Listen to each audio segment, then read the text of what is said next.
What even is this holiday?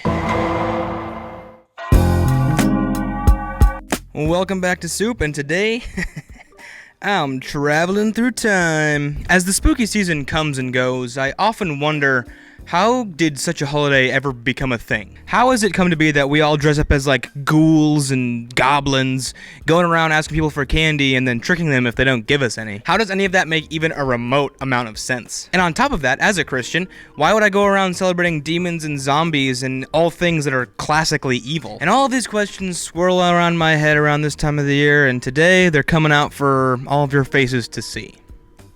And here. So buckle up, and let's talk about the winding history of Halloween. And Halloween didn't just appear out of nowhere.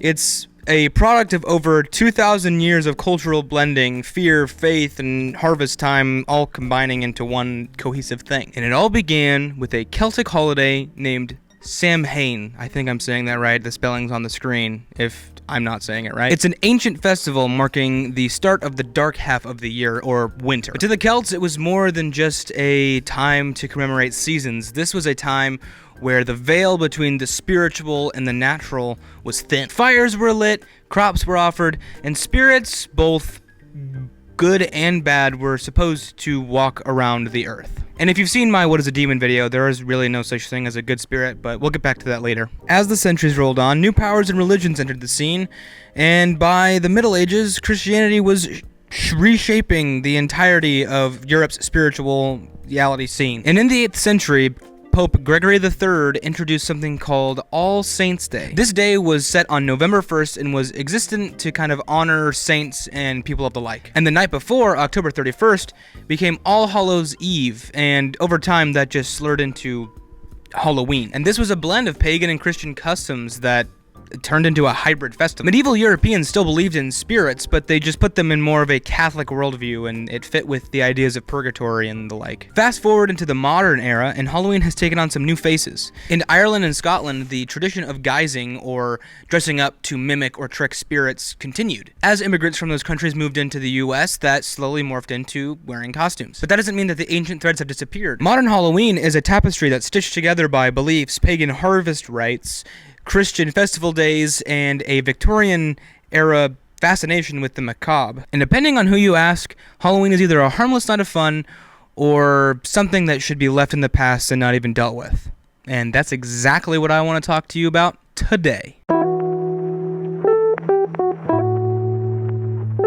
When Catholicism spread over Europe, it couldn't just erase all of the holidays and pagan traditions that were already in there, so it decided to absorb them. In fact, the Catholic Church had a clever way of, instead of banning pagan holidays, basically repurposing them. And Samhain's association with the spirit world and death fit real neatly into Catholic ideas of purgatory and such. So that's when the church decided to make All Saints' Day, as we discussed previously. But All Saints' Day was followed by All Souls' Day, and this created a 3-day experience called Hallowtide. And the night before, All Hallows' Eve, became a time of prayer and remembrance of dead loved ones and saints. People would light candles to guide souls to heaven, and even bake soul cakes for the poor people who would go around knocking on doors and offering prayers for people. And if that sounds familiar, it's because it should. It's the first form of trick-or-treating that we have in existence. And while I'm not going to get into it, there are a lot of reasons why leaving candles out for the dead to be guided to heaven is a bad idea, but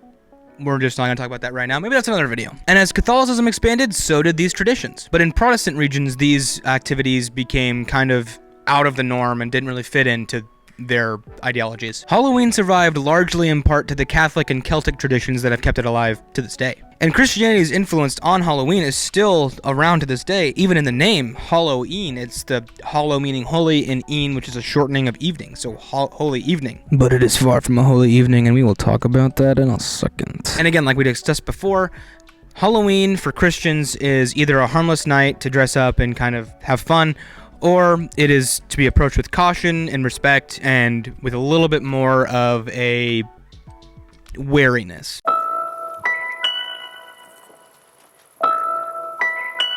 And long before the days of saints and prayers, Halloween existed in the pagan tradition of Samhain, as we've discussed already a couple times. But let's break this down a little bit more and see exactly what this festival is. It was celebrated by the Celts in Ireland, Scotland, and parts of Northern Europe. And it marked the end of the harvest season and the start of winter. This was a time where in these communities, livestock was brought indoors, and these communities did a lot of preparation to get through the harsher parts of the year. And like we briefly mentioned before, the Celts believed that during this time of Samhain, the veil between the spiritual or the realm of the dead and the natural world was very thin, and we're going to talk more about that later because that belief has not gone anywhere. It's still prevalent today. But to protect themselves from these spirits, they lit bonfires, they wore disguises, which is what eventually turned into costumes, and they left offerings of food outside their homes so that way when these spirits came by, they wouldn't do anything bad to them. But what's really interesting is the jack-o'-lantern, which seems like a very harmless and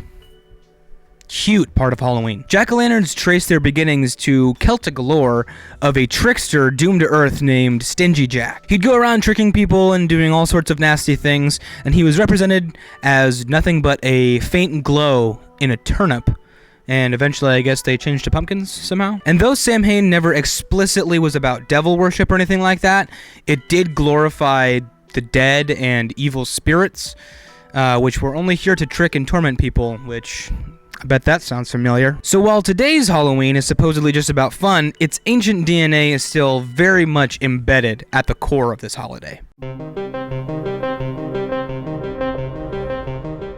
Okay, now that we have a good grasp of the origins and the layers that contribute to this holiday, let's talk about its significance more in the spiritual realm. And as I've stated a handful of times on this channel, and actually in this video, I'm a Christian and I believe that there is an active and real spiritual realm in which there are demons who are lurking around and doing all sorts of unkind, nasty things. And while I don't claim to have all the answers, I do know that these things are real and there are things that go on behind the scenes that most people are just completely unaware of. In fact, in the description, I'll link a video that talks more about this, and you can make up your own minds. And it's not that Halloween is necessarily evil in and of itself. I mean, dressing up in costumes is not really a bad thing. Eating candy is not a bad thing.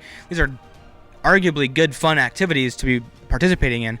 It's the fact that the idea of having a thin veil between the spiritual and the natural isn't just a outdated belief that a bunch of ancient people had.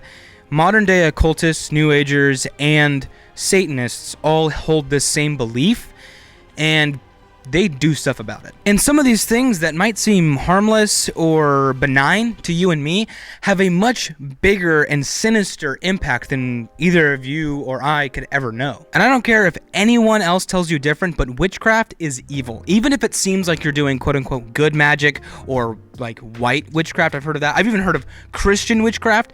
It's all of the devil. I wouldn't partake in any of it, and I would strongly encourage and advise that you don't do it either. Witches and warlocks deal with demonic forces that they have no hope of controlling and are really just being used and enslaved by the forces they think are helping them complete their goals. Everyone from New Agers to occultists, all in preparation to this time of year and during this time of year, go around trying to gain spiritual territory, whether that's to maybe it's charging points, as the energy charging points as it's referred to in New Ageism, or that's literally claiming an area for the devil in occultism and Satanism. There are things that are going on that are just flat out evil. Even if you think all of this is gobbledygook and you think all of this can just, is just made up, it's not real, witchcraft is just a figment of our imagination or something that we made up to try to have more power, it still is kind of creepy that they're going around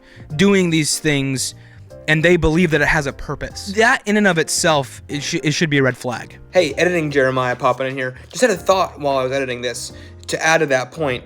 It's like if there's a guy sitting in a hallway with a hammer looking at you viciously like he's going to hit you with the hammer, and he's saying, the devil's telling me to do it. It doesn't matter if what he's saying is true. What matters is that there's a dude in the hallway holding a hammer. There's danger. Even if you don't believe the reasons why there's a danger, there is a danger.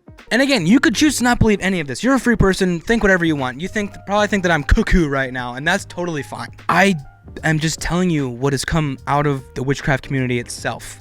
It's straight from their lips. So, I mean, who else are you going to believe? So, my caution, dear viewer, is during this time, stop and think and pray about how you should go about this holiday and this time. Especially if you're a Christian, but even if you're not, stop and pray and ask, is this something that I want to even participate in? It feels creepy and eerie and just strictly evil. And again, if you think I'm crazy, that's cool too.